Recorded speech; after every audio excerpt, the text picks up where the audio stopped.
आज की वीडियो में हम रिव्यू एक्सरसाइज 21 का पार्ट 3 करने जा रहे हैं, जिसमें हम क्वेश्चन नंबर 3 के पार्ट 5 से अपना काम शुरू करेंगे।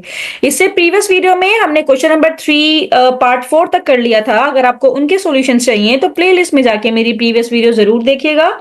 आज की वीडियो में हम क्वेश्चन नंबर 3 का पार्ट 5 करने जा रहे हैं और इसमें हमारे पास जो फ्रैक्शन गिवन है ये है x+5, डिनोमिनेटर में है क्वाड्रेटिक फैक्टर और ये भी रिपीटेड क्वाड्रेटिक फैक्टर है, और x-3। अब हमने ये पढ़ा था कि अगर हमारे पास क्वाड्रेटिक फैक्टर हो, अच्छा ये x² + 1 नहीं है, ये x² + 1 का होल स्क्वायर, यस, ये क्वाड्रेटिक फैक्टर है। और क्वाड्रेटिक फैक्टर भी कैसा क्वाड्रेटिक फैक्टर है, जो कि रिपीट हो रहा है, ऊपर पावर 2 मौजूद है। तो स्टूडेंट सबसे पहले तो ये जो x-3 है ये तो लीनियर है, तो इसका काम तो बहुत आसान है, a/x-3 हम कर दें। लेकिन जो क्वाड्रेटिक फैक्टर है तो ऊपर आ जाएगा bx+c, और डिनोमिनेटर में ये जो रिपीट हो रहा है पहले तो इसकी पावर 1 आ जाएगी, तो यहां तक तो इसकी पावर 1 आ गई। लेकिन फिर अगले स्टेप में जब हम आएंगे तो ये हो जाएगा dx+e, और इसकी पावर, क्वाड्रेटिक की पावर जो 2 है वो 2 आ जाएगी यहाँ पे, x² + 1 के ऊपर होल स्क्वायर, राइट। तो इस तरह से हमने इसको ब्रेक किया है। ये कौन सा केस है हमारे पास, ये फोर्थ केस है जिसमें हमारे पास रिपीटेड क्वाड्रेटिक फैक्टर्स होते थे। तो यहाँ पे ये रिपीटेड क्वाड्रेटिक फैक्टर्स हैं। अब इसको हमने किस तरह से सॉल्व करना है ये हमने देखा था जब हम प्रीवियस एक्सरसाइजेस कर रहे थे। तो यहाँ पे हमने क्या करना है, सबसे पहले तो एलसीएम ले लेंगे। तो यहाँ पे तो ये x+5 और डिनोमिनेटर में हमारे पास है x² + 1 के ऊपर होल स्क्वायर, देन x-3, और यहां पे हमारे पास आ जाएगा डिनोमिनेटर, तो सब इसको इक्वेशन 1 भी कहना था, और डिनोमिनेटर में आ जाएगा x-3, और इन दोनों में जिसकी पावर हाईएस्ट होती है वो आ जाएगा। और यहाँ पे a मल्टीप्लाई होगा, x-3 तो मौजूद है, x² + 1 का होल स्क्वायर, और bx+c ये मल्टीप्लाई होगा, एक जो लीनियर फैक्टर x-3 है और दूसरा ये x² + 1 की पावर 1 है, तो पावर 1 से इसको मल्टीप्लाई करवाएंगे, और dx+e मल्टीप्लाई होगा। अब इसके डिनोमिनेटर में x² + 1 का होल स्क्वायर है, तो ये लीनियर फैक्टर से मल्टीप्लाई होगा x-3 के साथ, तो ये तो कैंसिल आउट हो जाएगा। और फिर अगले स्टेप में हम इसको सॉल्व करेंगे,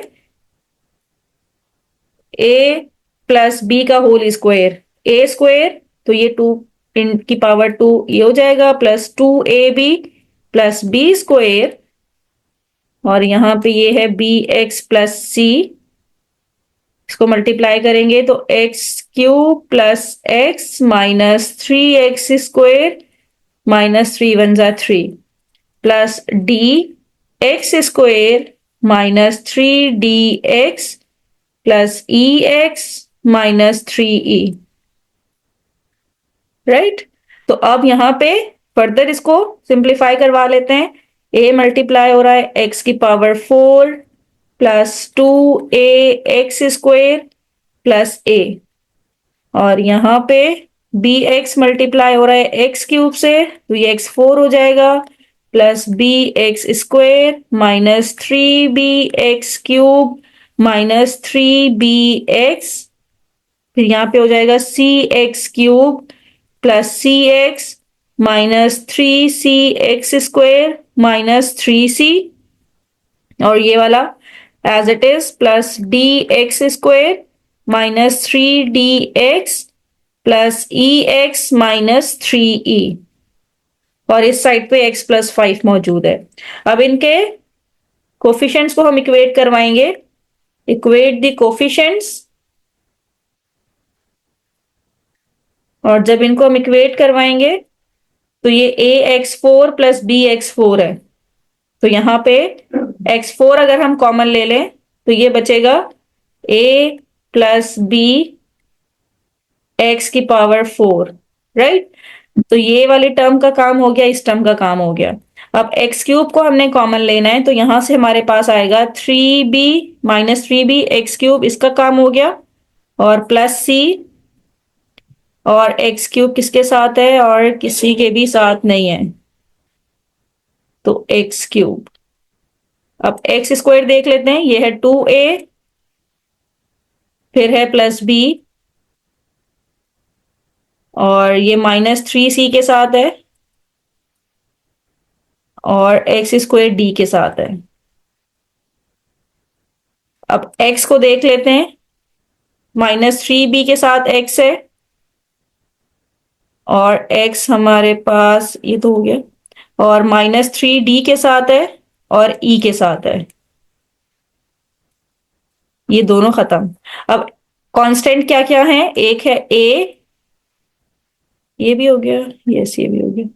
कांस्टेंट है ए, और यहां से आएगा -3c, और यहां से आएगा -3e, राइट। और इस तरफ है x+5 है। तो पहले तो x4 को हम जब इक्वेट करवाएंगे तो पहली इक्वेशन बनेगी a+b = 0, क्योंकि दूसरी साइड पे x4 का कोफिशिएंट है ही नहीं। तो a+b = 0, this is your equation number 1। Next x cube का करना है, -3b + c = 0, -3b + c = 0, this is your equation number 2।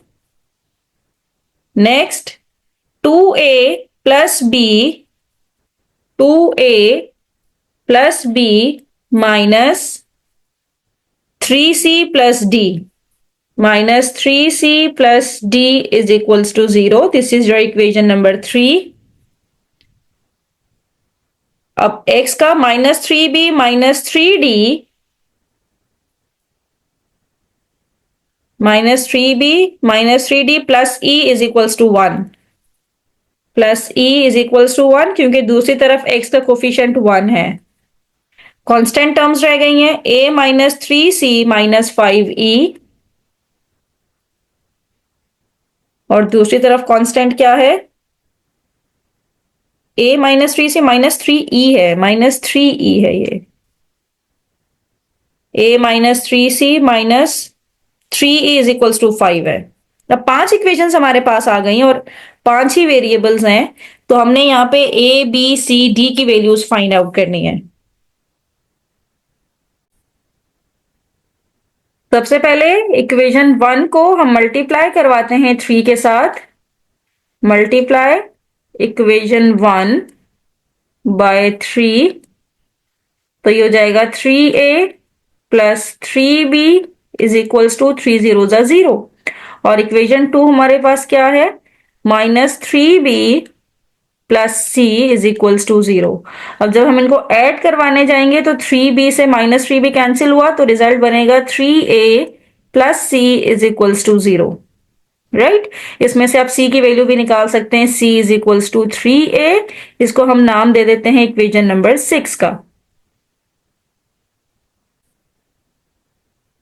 अब स्टूडेंट यहाँ पे हम a की जगह पे, a की वैल्यू अगर मैं यहां से निकालती तो a = -b था, और यहां से अगर हम c की वैल्यू देखें तो c = 3b हो जाएगा, राइट। इक्वेशन 1 और इक्वेशन 2 से ये वैल्यू आ रही है। तो मैं अगर c की जगह पे 3b पुट करूं, यहाँ पे c की जगह पे हम 3b पुट करें, और a की जगह पे हम -b पुट करें,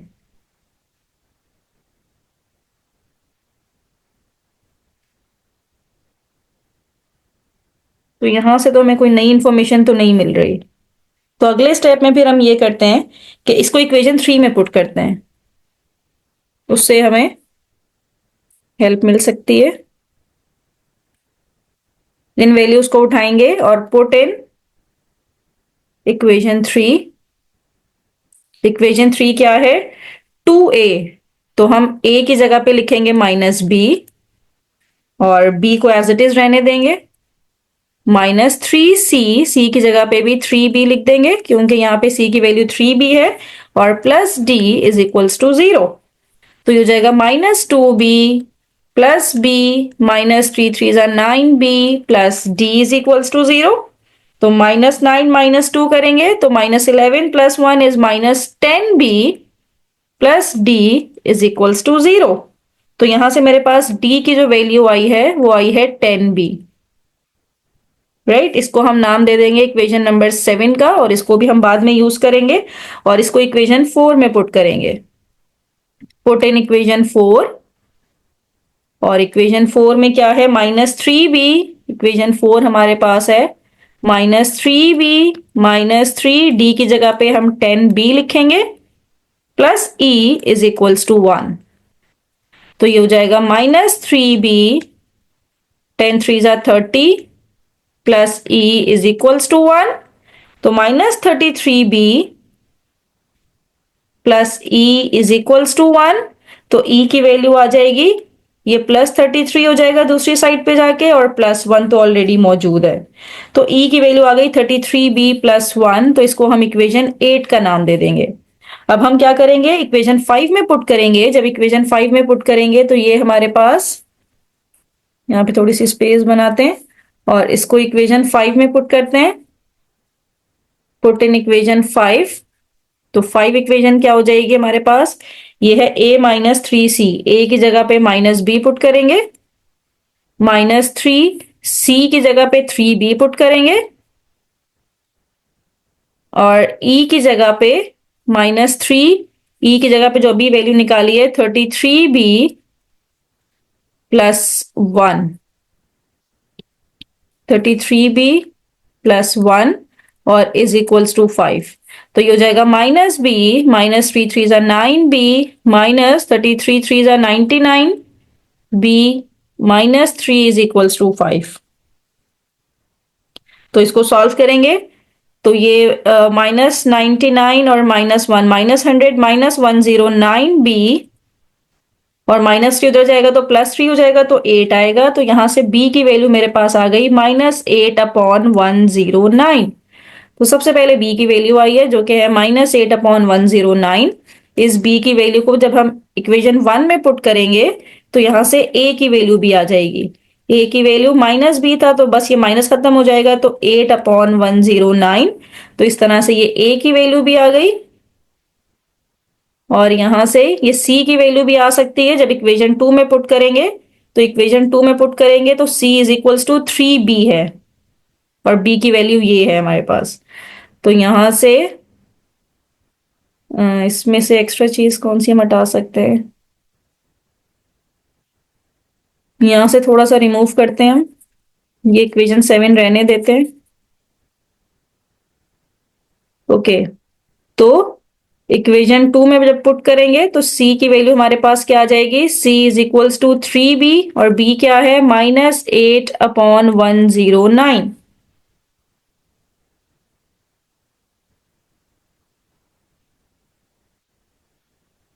तो इस तरह से हमारे पास c की वैल्यू आएगी, 8 3 24 होता है, -24/109। तो ये c की वैल्यू आई है, राइट। ए बी सी तीनों वैल्यू आ गई। अब डी की वैल्यू के लिए इसको इक्वेशन नंबर 7 में पुट करेंगे तो डी की वैल्यू भी आ जाएगी। तो इक्वेशन 7 हमारे पास क्या हो जाएगी, D is equals to 10b था ये, तो d is equals to, b की जगह पे -8/109। तो यहां से हम डी की वैल्यू भी निकाल सकते हैं। तो डी की वैल्यू हमारे पास आ जाएगी -108, 10 8 होगा ना, -80/109। तो ये डी की वैल्यू आ गई।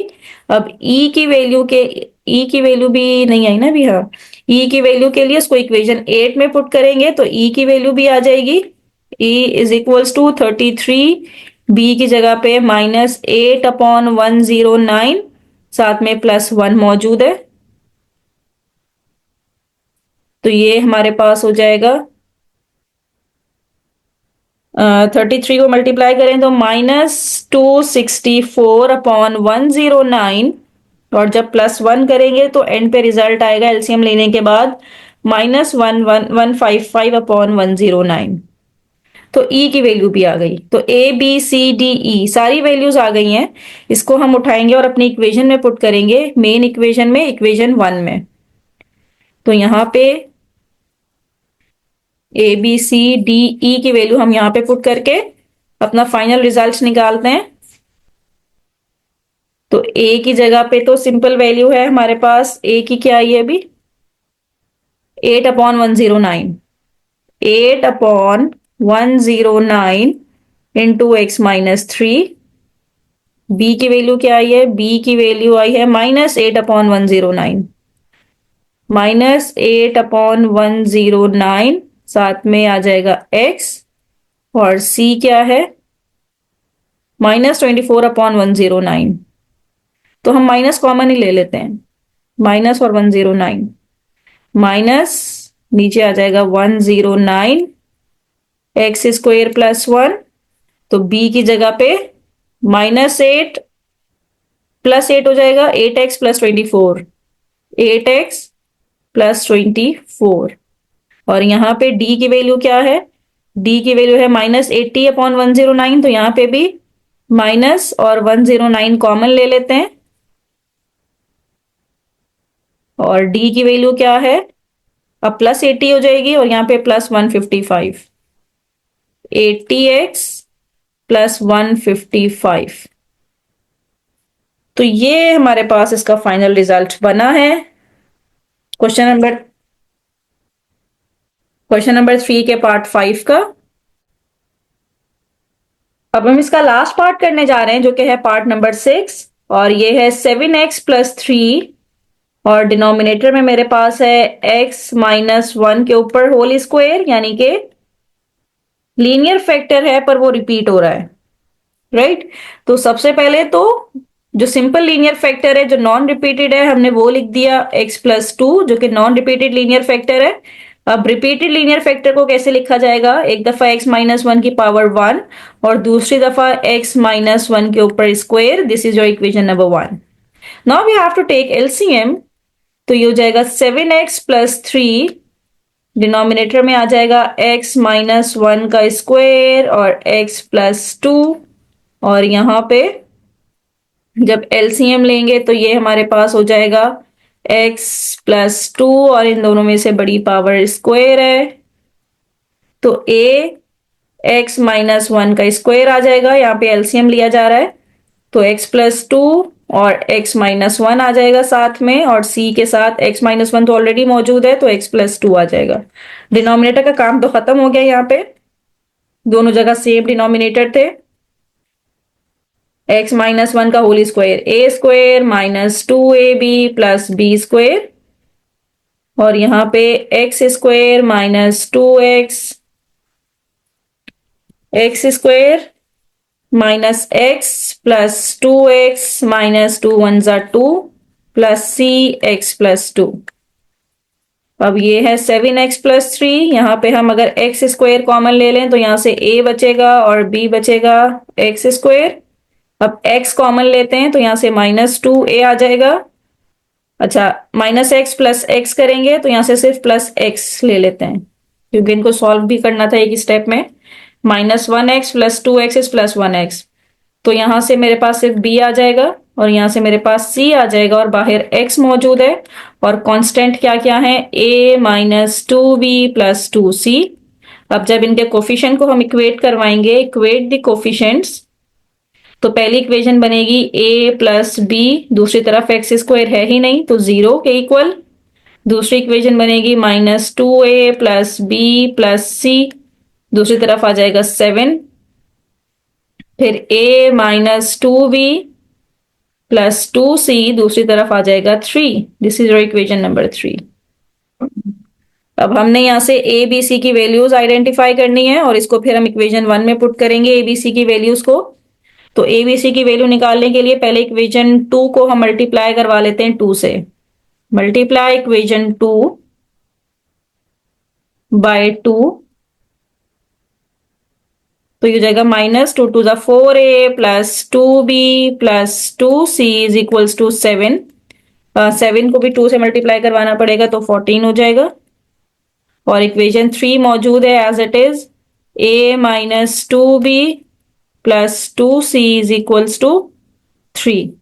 जब इसको हम ऐड करवाएंगे तो +2b -2b ये तो कैंसिल आउट हो गया। -4 + 1, -4 + 1 इज -3a, और ये 2 + 2 4c = 14 + 3 is 17। या हम ये काम करते हैं, सी को माइनस करवाते हैं, बी को नहीं। इससे ये होगा कि ए बी की इक्वेशन हमारे पास मौजूद है ना। a minus two b plus two c is equals to three. इनके साइन चेंज करके इनको सब्ट्रैक्ट करवाइए, ये प्लस हो जाएगा, ये माइनस, तो इसको कैंसिल करते हैं। तो ये जगह -5a plus two 4b, 14 minus 3 is 11। अब यहाँ पे a plus b is equals to 0 है, तो इसका मतलब ये है कि हम a की जगह पे -b पुट कर सकते हैं, इज इक्वल्स टू 11। तो ये हो जाएगा 5b plus 4b is equals to 11, 9b is equals to 11। तो b की वैल्यू हमारे पास आ जाएगी 11/9, जो कि बिल्कुल करेक्ट है। अब ये b की वैल्यू इक्वेशन 1 में जब पुट करेंगे तो a की वैल्यू भी आ जाएगी, क्योंकि a is equals to -b है, तो -11/9। तो इस तरह से हमारे पास a की वैल्यू भी आ गई, और इसको उठाएंगे और इक्वेशन नंबर 3 में डाल दें या 2 में डाल दें, एज यू विश, क्योंकि हमें c की वैल्यू चाहिए। तो इक्वेशन 2 में डाल देते हैं। तो -2 a की जगह पे आ जाएगा -11/9, b की जगह पे आ जाएगा 11/9, plus c is equals to 7। तो माइनस माइनस प्लस हो जाएगा, 2/11 है, और ये हो जाएगा 3/11/9 plus c is equals to 7। तो 3 1 जा 3, 3 3 जा 9।